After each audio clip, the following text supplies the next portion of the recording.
Jemi rikthyer në studio përsëri tashmë nga kuzhina për të folur për pasushqimi.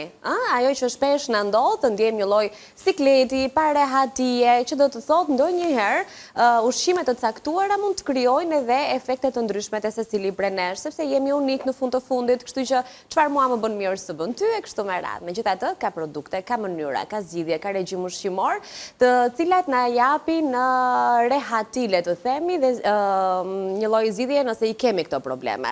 Kush do të na i sjellë të gjitha këto informacione së bashku me produktet Neranzi, sigurisht që është Alken Çuko, nutricionist pranë Institutit Kulinar Neranzi, miki i përhershëm i Vila 24. Mirë se erdhe. Mirë se u gjetë, Anila. Është një e vërtet në fakt ajo që them, madje edhe aroma që Kati ka gatuar në kuzhinë ndihet, dhe meqense edhe ne jemi unik, disa ushqime të caktuara mbase jo të gjithëve u reagon mirë stomaku dhe ka disa siklete më pas, të cilat mund të jenë fryrje, mund të jenë parehati, mund të jenë diare, apo edhe problemet të tjera me feqen, e cila është konstipacioni. Dhe normalisht disa raste këto mund të konsiderohen edhe si probleme të stilit e jetesës modern, pra dhe produkte moderne, dhe në njërë neglizhohen, por mund të jetë edhe një opcion tjetër, e cila lidhet me intolerancat.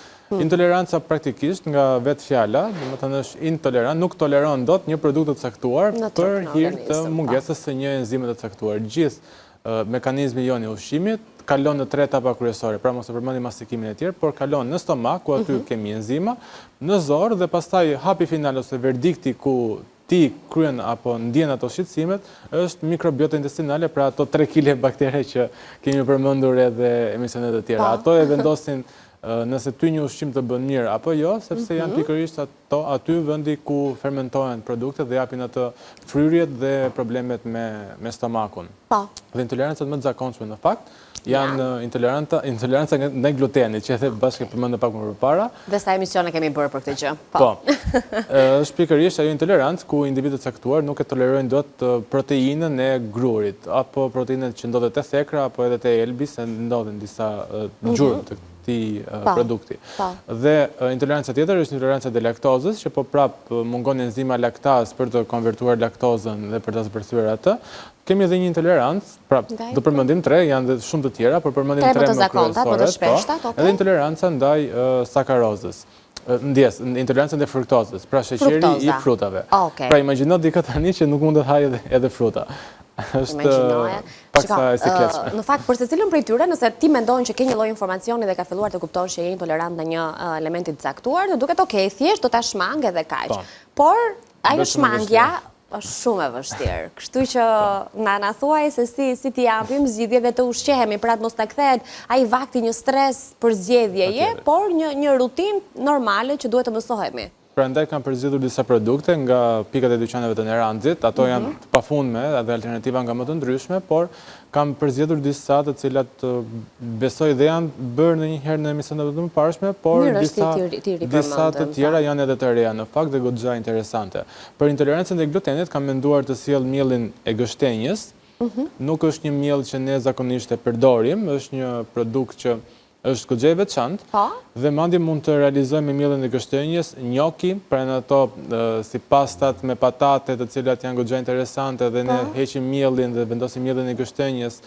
Në të njëjtën kohë marrim dhe një produkt paksa të ëmbël, sepse gështenja në vetvete është pak e ëmbël dhe kështu minimizojmë edhe përdorimin e sheqerit. Mund të bëjmë bukë të ndryshme integrale, mund të bëjmë madje edhe pasta me mielin e gështenjës, mund të bëjmë pet me mielin e gështenjës, pra mund ta përdorim apo edhe për të trashur supra të ndryshme. Dhe është një produkt goxha versatil. Nga ana tjetër, ofron karbohidrate komplekse, të cilat dhe ato janë shumë të rëndësishme, por është e butë edhe me tretjen tonë, sepse në përbërjen e saj strukturore është më e lehtë për që enzimat e stomakut ta zbërthejnë më mirë atë.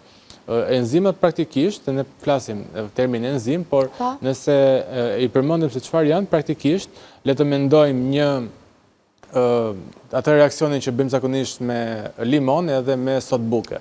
Pra, në momentin kur këto të dyja bien në kontakt me njëra tjetrën, fillon ajo shkuma, ajo shpërbërja, dele i gazi karbonik e kështu me radhë. Të njëjtën veprim në një farë forme bëjnë edhe enzimat në stomakun ton për të zbërthyer ushqimin. Pra, në momentin kur ushqimi vendoset në lëngun gastrik, atëherë këto enzimat janë pikërisht ato të cilat e coptojnë një lloj siç ne presim edhe në talierën e shtëpisë tonë. E ndajnë në copëza më të vogla deri në elementet më bazik. Por kur këto mungojnë, atëherë ndodhin ato problematikat.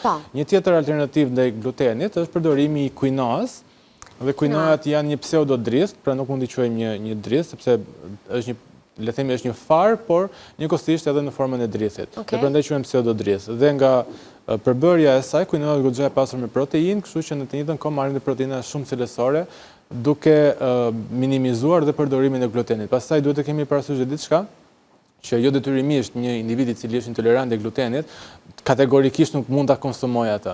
Pra, unë asnjëherë nuk rekomandoj që ne thjesht i shmangim këto produkte. Celiakia është tjetër gjë.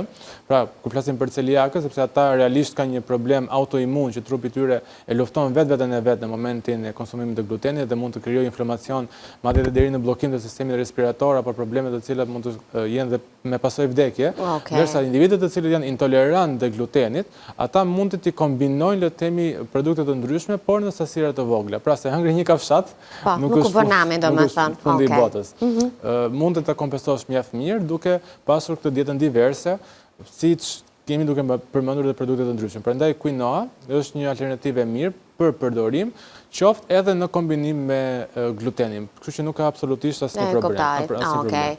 Ja, pra, prandaj kemi nevojë për këto bisedat e tua, sepse kuptojmë që ushqimi nuk duhet të jetë ankth, duhet të jetë për të shijuar eksperiencë, po që në fund ne kuptojmë edhe se si reagon organizmi ynë duke bërë këto kombinimet që ti na i referon. Do të vijojmë të qëndrojmë te gluteni apo do të kalojmë tek kemi edhe një produkt që janë pastat Felicia, të cilat ndodhen në fillim të tavolinës. Janë pastat gluten free, të cilat janë të realizuara me drithra të ndryshme. Pra, kemi zvendësuar komplet pjesën e glutenit dhe kemi një kombinim me drithrat e këto pastat të cilat... A mund të marrë unë për të parë, sepse e kanë edhe ngjyrën shumë të këndshme, pra nuk janë ato pastat klasike që ne jemi mësuar të shohim në ngjyrë, shikojni pak. Ne ranxhi gjithmonë gjen zgjidhje të ndryshme, kështu që nuk kemi pse të privohemi nga mungesa e produkteve të cilat nuk përmbajnë gluten, por njëkohësisht marrim edhe produkte të cilat nuk kanë gluten, por na zvendësojnë dhe ato për ditëshmërinë tonë. Pra, nëse du të hahet pasta, ne kemi një zgjidhje. Nëse du të hahet njoki, ne kemi një zgjidhje. Nëse du të hahet byrek, ne kemi një zgjidhje. Kështu që Neranxhi ofron që të gjitha. Intoleranca tjetër është pikërisht intoleranca e laktozës dhe për ta zvendësuar laktozën kemi dy produkte të cilat janë qumshti i sojës dhe qumshti i bajames.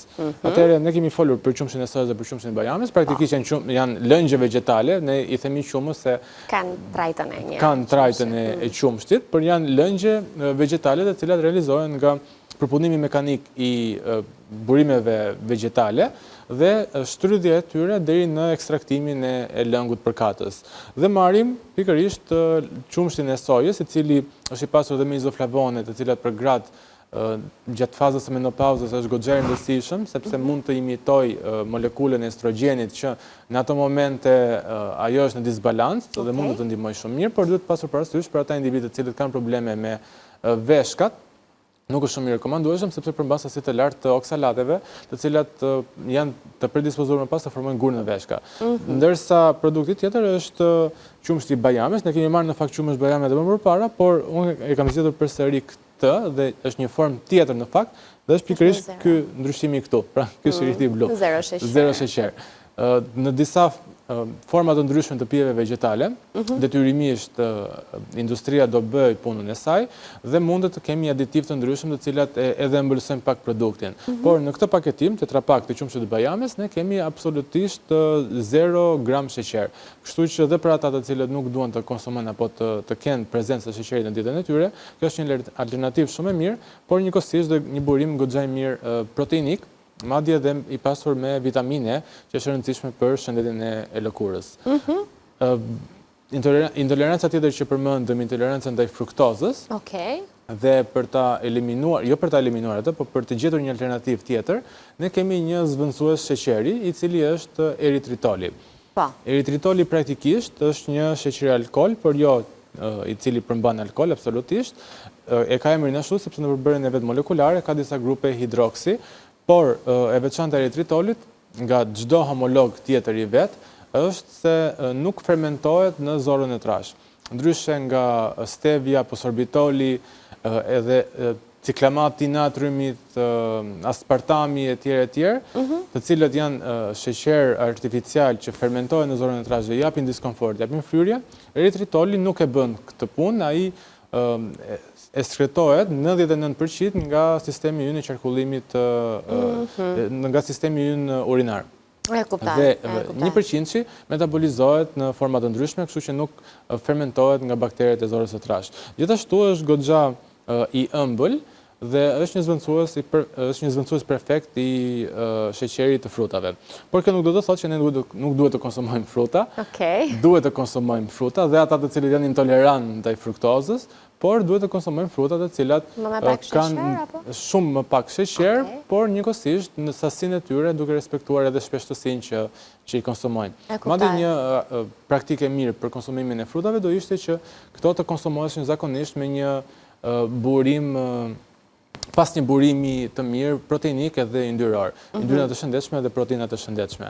Dhe për të përmirësuar, sepse ne e përmendëm pak më përpara, faza finale ku ty të vinë shqetësimet dhe të manifestohen në forma të ndryshme, janë pikërisht ato 3 kg baktere që ne kemi në zorën e trash. Dhe detyrimisht duhet të kujdesemi mjaft mirë për to. Dhe prandaj kam 3 produkte të ndryshme me origjinë aziatike, të cilat janë, atë më të interesante do lënë në fund, janë curry, past curry, janë të formave të ndryshme, ne kemi dhe jeshile edhe të kuqe, por unë me vete kam marrë këtë në formën e art, që praktikisht është një përzierje e specave të ndryshme, të fermentuar, dhe erëzave të ndryshme, të cilat aktivizojnë metabolizmin, por njëkohësisht ndihmojnë shumë mikrobiotën intestinale dhe i japin një thellësi apo një dimension tjetër pjatave të ndryshme, sidomos atyre të cilat në gatimet tona tradicionale shqiptare janë me pjekje të ngadalta apo me skuqe të ngadalta dhe aty shihet, le të themi, martohen me njëra tjetrën. Po, dhe bëhen ai shështë mira pastaj. Dhe 2 të tjerat? Po, është salca e sojës, që kjo mund të jetë edhe një zvendësues shumë i mirë i kripës. Mund të thonë që salca e sojës ka shumë krip, por ja pse unë kam marrë këtë me tap jeshile dhe një lloj si qumshti që ka atë, le të themi, sinjalistikën e vet. Tapa e kuqe për yndyrë të lartë, tapa blu për mesatare dhe jeshilja për yndyrë të ulët dhe salca e sojës me ngjyrët e tapave identifikon se sa e përqendruar është kripa. Pra tapa jeshile, tapa blu dhe tapa e kuqe. Tapa jeshile ka sasi më të ulët të kripës dhe kjo lexohet edhe këtu less salt. Kështu që për bakteret e zorës së trash, salca e sojës është goxha e rëndësishme duke ofruar një diversitet të ndryshëm për prebiotik të cilët baktereve aty u nevojitet shumë. Pse e lam për në fund? Pasta miso. E lam për në fund sepse do jap një recet goxha interesante, të cilët mund ta zbatojnë. Unë besoj fort që e ardhmja, por çfarë ka qenë e shkuara jon, do bëhet përsëri goxha e famshme dhe është pikërisht fermentimi në shtëpi.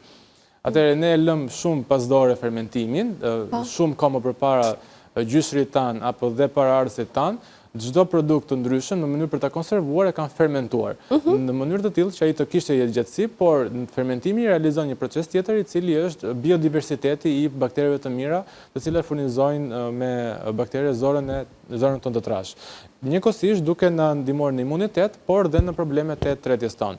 Dhe pasta e sojës në vetvete është një produkt i fermentuar, por unë do kisha dëshirë të jepja një recet ku laktofermentimi është një nga ato më interesante. Laktofermentimi praktikisht është fermentimi i frutave të ndryshme në kushte anaerobe, pra nëse ne marrim një kavanoz, mund të marrim lule shtrydhe, ose mjedër, ose boronit, çdo lloj fruti që ne mund të dëshirojmë, bananet jo sepse janë paksa më të thata, por një frut i cili ka një përqindje ujë, Në vetveten e mund ta fermentojmë atë, por nëse shtojmë një pastë miso, 0.5 deri në 2% të peshës totale, e mbyllim kavanozën dhe lëm të fermentoj për disa ditë, atëherë ne, për ata individët që kanë probleme me fruktozën, i ulim nivelet e fruktozës, balancojmë atë shijen e fermentimit që është pak sa umami me shijen e ëmbël, por njëkohësisht marrim dhe baktere të mira. Kështu që ne kryejmë një fermentim në kushte të mbyllura, duke marrë një frut i cili është i fermentuar, por madje me vlera shumë të larta ushqyese për zorrën tonë dhe për sistemin tonë gastrointestinal. Që do të thotë herën tjetër ne do të jemi bashkë në kuzhinë, Alken. Sa herë kemi menduar këtë gjë dhe asnjëherë se kemi bërë, por unë të falenderoj shumë që edhe për sot isha në studio, të presim gjithmonë këtu me gjithçka që ke për të ndarë për ne, për publikun që na ndjek. Kënaqësi. Faleminderit. Gjithçka që folëm i gjeni tek në rancë dhe ju e dini, po e them për t'ja u kujtuar për ju që s'na keni ndjekur nga fillimi, tani është koha e publicitetit.